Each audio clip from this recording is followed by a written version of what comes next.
আজকের দিনটা ছিল 27শে জুন শুক্রবার। আজ রথযাত্রা, কিন্তু আমাদের এখানে তেমনভাবে বড় করে রথযাত্রা উদযাপন হয় না।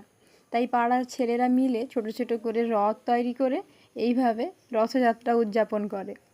আজকের দিনে আমার বাবার বাড়ির কথা খুব মনে পড়ছে। আমার বাবার বাড়ি প্রতাপদিঘি। ওখানে প্রত্যেক বছর বেশ বড় করে রথযাত্রা উদযাপন হয়।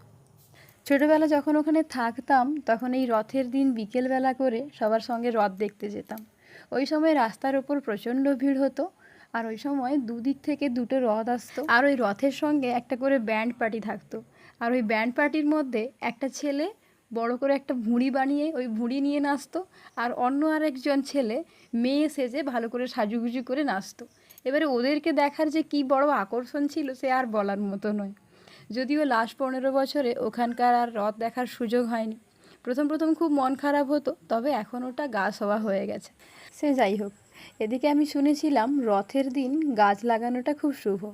তাই গতকাল বাজার থেকে একটা গাছ কিনেছিলাম, যদিও ওটা রথের দিন আর লাগানো হয়নি। তাই আজ অর্থাৎ রথের পরের দিন লাগাচ্ছি। এটা একটা আমলকির গাছ। আমার খুব ইচ্ছে ছিল আমার বাড়িতে একটা আমলকি গাছ থাকবে, তাই শেষমেশ আমার ইচ্ছেটা পূরণ হলো। আচ্ছা, আপনি কি রথের দিন কোনো গাছ লাগিয়েছেন? যদি লাগিয়েছেন তাহলে কোন গাছটা লাগিয়েছেন কমেন্ট করে জানাতে ভুলবেন না কিন্তু।